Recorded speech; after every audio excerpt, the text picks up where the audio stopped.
بسم اللہ الرحمن الرحیم۔ السلام علیکم۔ پکار اٹھو گے کہ اللہ تو ہی ہے بس۔ ایک مرتبہ اللہ نے روح قبض کرنے والے فرشتے یعنی اسرائیل علیہ السلام سے دریافت کیا کہ اے اسرائیل، آج تک جن لوگوں کی روحیں تو نے قبض کی ہیں ان میں سے کبھی کسی پر رحم بھی آیا ہے؟ اسرائیل علیہ السلام نے جواب میں کہا، اے میرے پروردگار، تو خوب جانتا ہے کہ روح قبض کرتے وقت ہمیشہ میرا دل دکھتا ہے، لیکن تیرے حکم کی نافرمانی کی مجال کہاں؟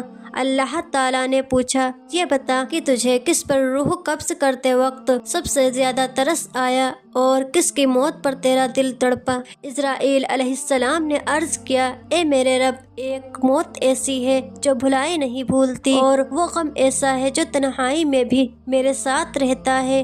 وہ یہ ہے کہ ایک کشتی مرد اور جن سے بھری ہوئی سمندر میں سفر کر رہی تھی، تو نے حکم دیا کہ اس کشتی کو فنا کر دے، تو میں نے کشتی کو پاش کر دیا۔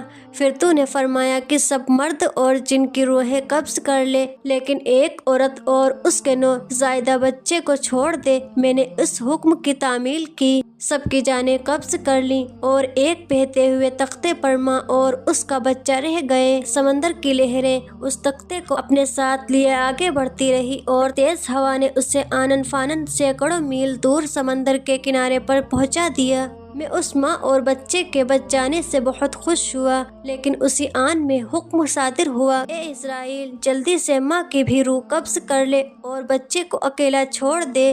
یہ اللہ تو خوب جانتا ہے کہ یہ حکم پا کر میرا بھی کلیجہ کانپ گیا تھا کہ اس بچے کا کیا ہوگا۔ جب میں نے اس دودھ پیتے بچے کو اس کی ماں سے الگ کیا تو مجھے بہت تکلیف پہنچی تھی۔ اب اس واقعے پر ایک مدت بیت چکی ہے، لیکن وہ بچہ برابر یاد آتا ہے۔ اللہ تعالیٰ نے اسرائیل علیہ السلام کی بات سن کر فرمایا کہ اسرائیل، کیا تو جانتا ہے کہ وہ بچہ اب کہاں ہے اور کس حال میں ہے؟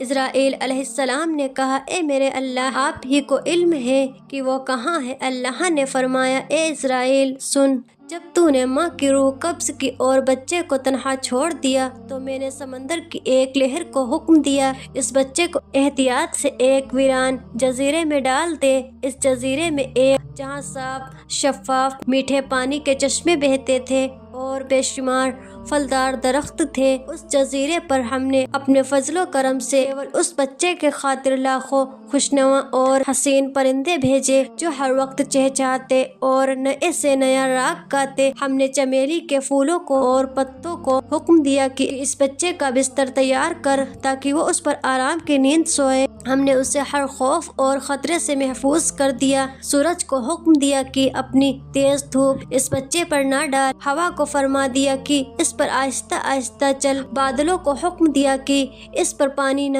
برسا، بجلی کو ہدایت دی کہ خبردار، اسے اپنی تیزی دکھا کر مت ڈراؤ۔ انہی دنوں جنگل میں بھیڑیے کے مادہ نے بچے دیے تھے۔ ہم نے اسے حکم دیا کہ اپنے بچوں کے ساتھ اس آدمی کے بچے کو بھی دودھ پلا، اس کی دیکھ بھال کر اور اسے کوئی نقصان نہ پہنچنے دے۔ اے اسرائیل، اس نے بھی ہمارے حکم کی تعمیل کی، یہاں تک کہ وہ تنہا بے یار و مددگار بچہ پرورش پا کر خوب صحت مند اور بہادر ہو گیا۔ ہم نے اس کے پاؤں میں کبھی کانٹا بھی چبھنے نہ دیا۔ دنیا جہان کی اسے نعمتیں عطا کی، وہ ان کا شکر بھی ادا کرتا تھا۔ اور اب اے اسرائیل، تو جانتا ہے وہ بچہ کہاں ہے اور کیا کر رہا ہے؟ اسرائیل علیہ السلام نے سجدہ کرتے ہوئے عرض کیا، اے پروردگار، آپ ہی کو علم ہے۔ اللہ تعالیٰ نے فرمایا، وہ بچہ اب شداد بن گیا ہے، اس نے میری نافرمانی کی اور وہ دنیا میں اپنی جنت بنا رہا ہے۔